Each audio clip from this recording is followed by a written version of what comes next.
पिछली वीडियो में हमने देखा कि इस सर्किट में एक डायोड या हाफ वेव रेक्टिफायर लगाने से हमें ऐसी वेवफॉर्म मिल रही थी। यानी आधा वक्त हमारा ये सर्किट ऑन रहा और आधा वक्त ऑफ रहा। इस हिसाब से अगर हमने 2 घंटे अपना फ़ोन इस सर्किट में चार्ज पे लगाया तो असल में सिर्फ 1 घंटा फ़ोन चार्ज हुआ, क्योंकि बाकी आधा वक्त तो हमारा ये सर्किट ऑफ रहा, जो कि वक्त और वसाइल दोनों का ज़िया है। अब हम एक ऐसा सर्किट बनाएंगे जिसमें पूरा वक्त करंट फ्लो करे या बहता रहे, लेकिन सिर्फ एक ही समत में। हम कॉमन सेंस या अक्ल सलीम से शुरू करते हैं।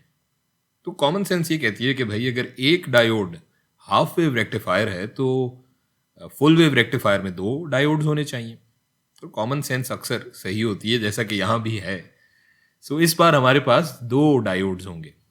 अब सवाल यह है कि इस सर्किट में ये दूसरा डायोड हम कहाँ और कैसे लगाएं कि हमारा मकसद पूरा हो जाए।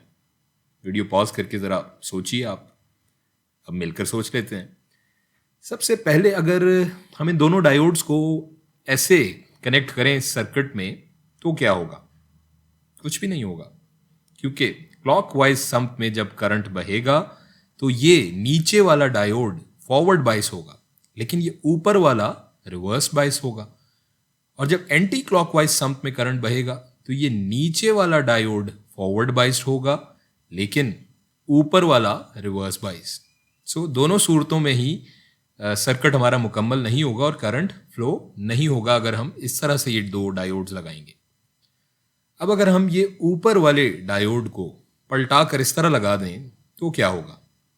अब क्लॉकवाइज डायरेक्शन में जब करंट बहेगा तो ये दोनों ही डायोड्स फॉरवर्ड बाइस्ड होंगे और सर्किट में हमारे करंट बहेगा, फ्लो करेगा। लेकिन जब करंट की समत एंटी क्लॉकवाइज होगी तो ये दोनों डायोड्स रिवर्स बाइस्ड होंगे और सर्किट में कोई करंट नहीं बह रहा होगा। तो अब क्या किया जाए? पहले तो हम ये दोनों डायोड्स दोबारा उसी पोजीशन में लगा लेते हैं। इसके बाद हम इस फ़ोन की बैटरी जो हमें चार्ज करनी है, इसे हम उठाकर यहाँ लगाएंगे बीच में। इसका एक सिरा यहाँ इस ट्रांसफार्मर के सेंटर से जुड़ा होगा, जबकि दूसरा सिरा यहाँ इन दोनों डायोड्स के बीच में।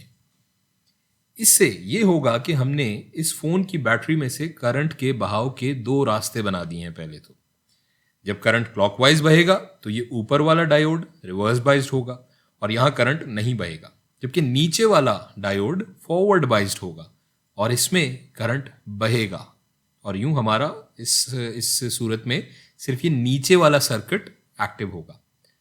लेकिन जब करंट एंटी क्लॉकवाइज बहेगा तो ये ऊपर वाला डायोड फॉरवर्ड बाइस्ड होगा और करंट इस डायोड के जरिए बैटरी में बह रहा होगा, लेकिन ये नीचे वाला डायोड रिवर्स बाइस्ड होगा और ये नीचे वाले सर्किट में से करंट नहीं बह रहा होगा। तो ये हो गया दोस्तों हमारा फुल वेव रेक्टिफायर। क्योंकि यहाँ चार्जेस के बहाव की समत चाहे कुछ भी हो, हमारे सर्किट में करंट का बहाव मुस्तकिल रहेगा।